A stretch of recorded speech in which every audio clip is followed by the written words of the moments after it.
सभी बच्चे अपने घरों में अपने पेरेंट्स के साथ रहते हैं। वो अपने पेरेंट्स से वो सब कुछ मांगते हैं जो उनको चाहिए होता है। मगर क्या आपने कभी अनाथ बच्चों के बारे में सोचा है जिनका कोई नहीं होता?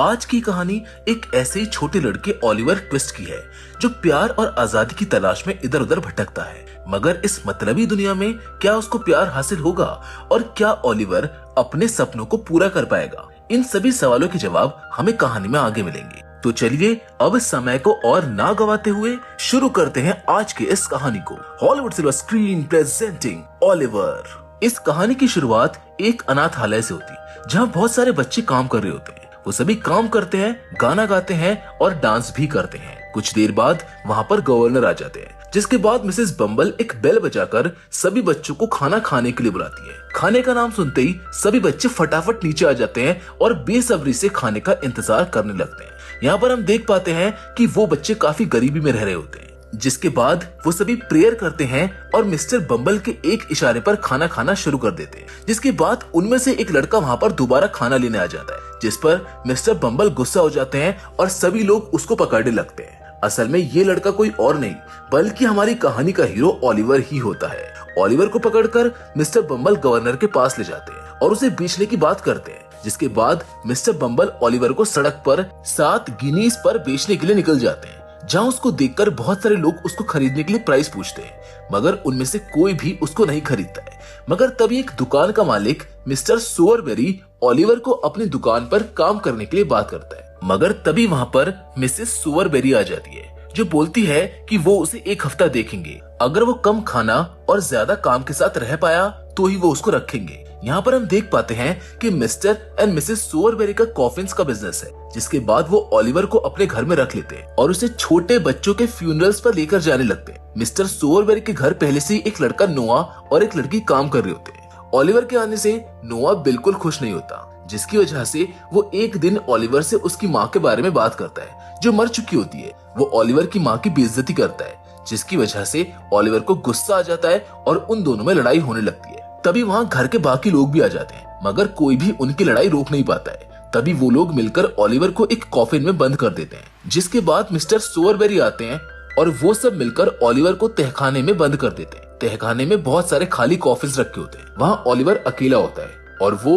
उस अंधेरे रात में बैठकर गाना गाता है। ओलिवर को कभी भी जिंदगी में कोई नहीं मिला था जिसने उससे प्यार किया हो। ऐसा कोई भी नहीं था जिसे ओलिवर की परवाह थी और इसी वजह से ओलिवर बहुत परेशान था। उस रात जब वो गाना गा रहा होता है, तब अपनी जिंदगी को देखकर उसकी आंखों में आंसू आ जाते और वो खिड़की के पास जाकर चांद को देखने लगता है। तभी वहाँ पर लगी खिड़की अचानक से खुल जाती है, जिसे देखकर ओलिवर की खुशी का ठिकाना ही नहीं रहता और वो वहाँ से भाग जाता है। अब यहाँ से शुरू होता है ओलिवर का एक रोमांचक सफर, जिसमें वो कहाँ पर पहुँचता है और उसको किन किन मुश्किलों का सामना करना पड़ता है, ये हम आगे देखेंगे। कहानी आगे बढ़ती है और हम देखते हैं कि ओलिवर घूमते फिरते एक गाड़ी में छुपकर लंदन पहुंच जाता है। लंदन पहुंचकर ओलिवर की मुलाकात उसी की उम्र के छोटे बच्चे से होती है, जिसका नाम होता है जैक वाइल्ड। जैक ओलिवर से उसके बारे में पूछता है, जहां ओलिवर बताता है कि वो 7 दिन से बिना कुछ खाए सफर कर रहा है और वो लंदन अपना भविष्य संवारने के लिए आया है। जिस पर जैक उसे पूछता है कि क्या उसके पास रहने के लिए पैसे हैं। इस पर बेचारा ओलिवर आखिर क्या ही कहता, क्योंकि वो तो अनाथालय से भागकर आया था। कुछ देर बाद जैक उसे कुछ गलियों में से एक घर में ले जाता है, जहां उन्हीं की उम्र के और बहुत सारे बच्चे होते हैं। जिसके बाद जैक ओलिवर को मिलवाता है फैगिन से। यहाँ पर हम देख पाते हैं कि उस जगह के सभी लोग काफी गरीबी में रह रहे होते हैं, मगर फिर भी वो नाचते गाते हुए अपना काम करते रहते हैं। फैगिन एक बूढ़ा आदमी होता है जो उन सभी बच्चों को अपने पास रहने और खाने की जगह देता है जो अनाथ थे, लेकिन उसके बदले वो बच्चे उसके लिए चोरी करते हैं और चोरी का माल लाकर उसको दे देते थे। अब ओलिवर को देखकर फैगिन उसको भी वहाँ पर रहने की परमिशन दे देता है, क्योंकि ओलिवर एक बहुत ही भोला और तहजीब वाला लड़का था और इसी वजह से वो आराम से उसके लिए चोरी कर सकता था। ओलिवर के आने के बाद फैगिन उसको बताता है कि पैसे पेड़ पर नहीं लगते, इसी वजह से उन्हें वो दूसरों से चुराने पड़ते हैं। इसके बाद वो ओलिवर को पॉकेट मारना सिखाता है, जहाँ पर वो सभी बच्चे और फैगिन मिलकर एक छोटा सा ड्रामा करते हैं, जिसमें वो ओलिवर को बहुत सारे तरीके दिखाते हैं जिसकी मदद से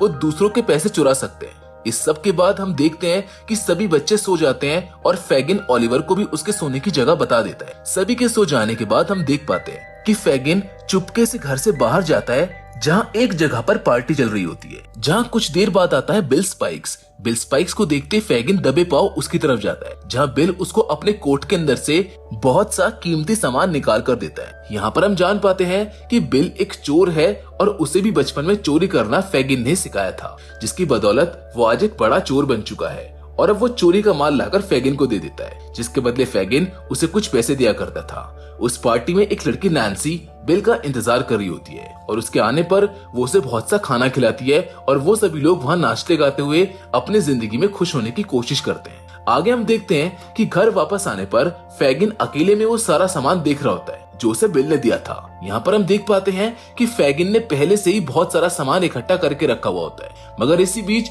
ओलिवर की नींद खुल जाती है और वो छुप कर सब कुछ देख रहा होता है। तभी फैगिन उसको देख लेता है। पहले तो वो ओलिवर पर गुस्सा करता है, मगर फिर वो उसको समझाता है कि वो ये सब कुछ अपने बुढ़ापे के लिए बचा कर रख रहा है। जिसके बाद ओलिवर सोने के लिए चला जाता है। अगली सुबह नैन्सी, एस्क्वायर और बेट फैगिन के घर पर आते हैं, जहाँ फैगिन उनको ओलिवर से मिलवाता है। जैक नैन्सी को पसंद करता है और उसके आने पर एक बार फिर से वो सभी लोग एक ड्रामा करने लग जाते हैं, जहाँ नैन्सी प्रिंसेस बन जाती है और वो सभी लोग एक बार फिर से नाचने गाने लग जाते हैं। कुछ देर बाद नैन्सी फैगिन से बिल के पैसे लेकर वहाँ से चली जाती है। इसके बाद सभी बच्चे भी घर से चोरी करने के लिए बाहर जाते हैं, जहाँ ओलिवर भी उनके साथ जाता है। बाहर निकलते वो सभी बच्चे अलग अलग हो जाते हैं। ओलिवर अपने दोस्त जैक के साथ जाता है। वो लोग मार्केट की तरफ जाते हैं, जहाँ पर वो मिस्टर ब्राउनलो को देखते हैं जो पेंटिंग खरीद रहे होते हैं। तभी ओलिवर और जैक उनके पीछे जाते हैं और जैक उनकी पॉकेट से पैसे चुराकर भाग जाता है, क्योंकि ओलिवर ने कुछ नहीं किया होता, इसलिए वहीं पर खड़ा रहता है। मगर तभी मिस्टर ब्राउनलो को इस चोरी के बारे में पता चल जाता है और वो ओलिवर को चोर मानकर उसके पीछे पुलिस भेज देता है। ओलिवर के दोस्त उसे बचाने की कोशिश करते हैं, मगर पुलिस उसको पकड़कर ले जाती है। दूसरी ओर जैक घर आकर फैगिन को इसे बता देता है, जिस पर फैगिन और बिल बहुत डर जाते हैं, क्योंकि वो चोर थे और अगर ओलिवर ने उनके बारे में किसी को बता दिया तो उनकी जिंदगी खत्म हो जाएगी। जिसके बाद वो लोग ओलिवर पर नजर रखने का फैसला करते हैं। उधर ओलिवर को कोर्ट में मजिस्ट्रेट के सामने पेश किया जाता है, जब मजिस्ट्रेट उसको 3 महीने सख्त जेल में रहने की सजा सुनाता है। मगर आगे हम देखते हैं कि वो मिस्टर ब्राउनलो, जिन्होंने ओलिवर की कंप्लेंट की थी, वो उसको अपने साथ अपने घर लेकर चले जाते हैं। इसके बाद हम ओलिवर को देखते हैं जो मिस्टर ब्राउनलो के घर में आराम से रह रहा होता है। उस घर के लोग ओलिवर से बहुत प्यार करते हैं। उनका घर जहाँ पर होता है उस जगह पर सभी लोग बस प्यार की बातें करते हैं। ओलिवर ने कभी भी ये सब नहीं देखा होता और कभी किसी ने भी उसका इस तरह से ध्यान नहीं रखा होता है, इसीलिए ओलिवर को ये सब एक सपने जैसा लगता है। ओलिवर भी वहाँ पर सभी लोगों के साथ गाना गाता है। इधर फैगिन, बिल और बाकी सभी लोग इस बात से परेशान होते हैं कि अगर कभी ओलिवर ने उन लोगों के बारे में किसी को बता दिया तो क्या होगा। कि तभी फैगिन कहता है कि किसी को ओलिवर के पास जाना होगा ताकि वो उसको फुसलाकर वापस ला सके।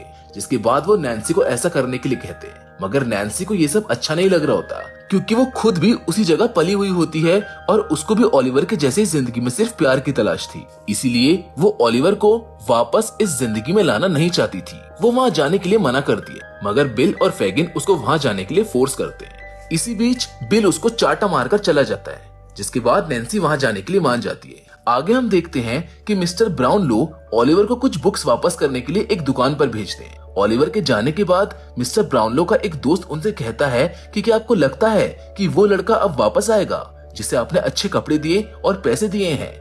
जिस पर मिस्टर ब्राउनलो उसको अपने कमरे में लगी एक तस्वीर दिखाते हैं जो उनकी नीस एमिली की होती है। वो बताते हैं कि एमिली बहुत साल पहले यहाँ से भाग गई थी और ओलिवर का चेहरा उससे बहुत मिलता है। यहाँ से हम जान पाते हैं कि क्योंकि ओलिवर अनाथालय में ही था, इसलिए उसको अपनी माँ के बारे में कोई जानकारी नहीं थी। मगर मिस्टर ब्राउनलो को ओलिवर का चेहरा बहुत जाना पहचाना हुआ लगा, इसीलिए वो उसको अपने घर ले आए थे। दूसरी ओर जब ओलिवर बुक शॉप पर जा रहा होता है, तभी वहाँ पर बिल और नैन्सी आ जाते हैं जो उसको किडनैप करके वापस ले जाते हैं। वो ओलिवर को फैगिन के पास छोड़ देते हैं, मगर ओलिवर तो वापस जाना चाहता है, जिस पर बिल उसको मार डालने का प्लान बनाता है। ये सब देखकर नैन्सी को अपने किए पर बहुत पछतावा होता है, पर अब वो कर भी क्या सकती थी। नैन्सी बिल से प्यार करती थी और उसी की खातिर उसने ये सब किया था। वो प्यार जिसकी नैन्सी को तलाश थी, वो उसे बिल से पाना था, मगर बिल को चोरी और पैसे के अलावा किसी की परवाह नहीं थी। इसके बाद फैगिन सभी बच्चों को सोने के लिए बोलता है और बिल ओलिवर को लेकर वहाँ से चला जाता है, जिसके बाद नैन्सी भी चली जाती है। फैगिन किसी की भी मौत की जिम्मेदारी नहीं लेना चाहता था, इसीलिए सभी लोगों के सो जाने के बाद वो अपना इकट्ठा किया हुआ सामान लेकर वहाँ से भागने लगता है, मगर जाने के लिए उसके पास कोई जगह नहीं थी, इसीलिए वो घर वापस आ जाता है। नैन्सी बिल को बहुत समझाने की कोशिश करती है, मगर वो उसकी एक बात नहीं सुनता। दूसरी ओर हम देखते हैं कि मिस्टर ब्राउनलो के घर पर मिस्टर एंड मिसेस बम्बल आते हैं, जो मिस्टर ब्राउनलो को ओलिवर की माँ की एक चेन दिखाते हैं और उन्हें बताते हैं कि वो जब उनके पास आई थी तो उसके गले में चेन थी, जिसके बाद ओलिवर को जन्म देते ही उनकी मौत हो गई थी। वो चेन देखते ही मिस्टर ब्राउनलो को यकीन हो जाता है कि ओलिवर एमिली का ही बेटा है, क्योंकि उन्होंने वो चेन एमिली को उसके 18वें जन्मदिन पर दी थी। कुछ देर बाद नैन्सी सभी लोगों से छुपते हुए मिस्टर ब्राउनलो के घर पहुंचती है, जहां पर वो उनको बताती है कि वो ओलिवर को जबरदस्ती अपने साथ ले गई थी। वो उनसे रात के 12 बजे लंदन ब्रिज आने का बोलकर वहां से चली जाती है। इधर हम देखते हैं कि बिल ओलिवर को खिड़की के जरिए एक घर में भेजता है, जहां वो उसको अंदर जाकर मेन डोर खोलने के लिए कहता है। बिल ओलिवर को मारने से पहले से बड़ी चोरी करना चाहता था ताकि वो वहां से भाग सके और सारी जिंदगी आराम से रह सके। घर के अंदर जाने पर ओलिवर गेट तो खोल देता है, मगर उससे एक बर्तन गिर जाता है, जिस वजह से घर का मालिक जाग जाता है और वो लोग वहां से भाग निकलते हैं। जिसके बाद बिल ओलिवर को लेकर फेगिन के पास वापस आ जाता है। नैन्सी ओलिवर को जिंदा देखकर बेहद खुश होती है और रात का इंतजार करने लगती है। जिसके बाद रात होते ही वो ओलिवर को अपने साथ छुपाकर लंदन ब्रिज पर ले जाती है, जहां पर मिस्टर ब्राउनलो उसका इंतजार कर रहे होते हैं। मगर जैसे ही ओलिवर को मिस्टर ब्राउनलो दिखते हैं, बिल पीछे से उन दोनों को पकड़ लेता है और ब्रिज के नीचे ही वो नैन्सी को एक लोहे के डंडे से मार डालता है, जिसे देखकर ओलिवर बहुत ज्यादा घबरा जाता है और बिल उसको लेकर वहां से वापस आ जाता है। ये सब आवाजें मिस्टर ब्राउनलो ब्रिज के ऊपर से सुन लेते हैं और नीचे आने पर जब वो नैन्सी की लाश देखते हैं तो उनको बड़ा दुख होता है। तभी वहां पर कुछ लोग आ जाते हैं और नैन्सी की लाश को देखकर समझ जाते हैं कि ये बिल का ही काम है। जिसके बाद वो सब बिल के डॉग की मदद से फेगिन के घर तक पहुंच जाते हैं। इधर जब बिल फेगिन के पास आता है तो फेगिन समझ जाता है कि अब उन लोगों के पास भागने के अलावा और कोई रास्ता नहीं है, इसीलिए वो सभी को भागने के लिए कहता है। बिल जैसे ही ओलिवर को लेकर घर से बाहर निकलता है, वो देखता है कि बहुत सारे लोग उसकी तरफ आ रहे हैं। वो वहां से भागने की पूरी कोशिश करता है, मगर तभी उन्हीं लोगों में से कोई बिल के ऊपर गोली चला देता है, जिससे बिल की भी मौत हो जाती है और ओलिवर बच जाता है। दूसरी ओर हम देखते हैं कि जब फेगिन अपना खजाना लेकर भाग रहा होता है, तभी अचानक वो सामान उसके हाथ से फिसलकर एक दलदल में गिर जाता है और एक बार फिर से वो वापस करीब हो जाता है। जिसके बाद हम मूवी के फाइनल सीन में देखते हैं कि फेगिन सारा सामान खो देने के बाद जैक से मिलता है, जो उसको फिर से एक चोरी का पर्स देता है और वो दोनों साथ साथ रहने लगते हैं। दूसरी ओर ओलिवर वापस से मिस्टर ब्राउनलो के घर आ जाता है, जहां पर अब वो खुशी से रहने लगता है। जिसके साथ ये कहानी यहीं पर खत्म हो जाती है। तो दोस्तों, कैसी लगी आपको ओलिवर की कहानी, हमें कमेंट करके जरूर बताइएगा। बाकी फिलहाल आज के इस वीडियो में बस इतना ही, लेकिन हम फिर से जरूर मिलेंगे और वो भी एक और नई इंटरेस्टिंग कहानी के साथ। पर हमेशा की तरह तब तक के लिए धन्यवाद।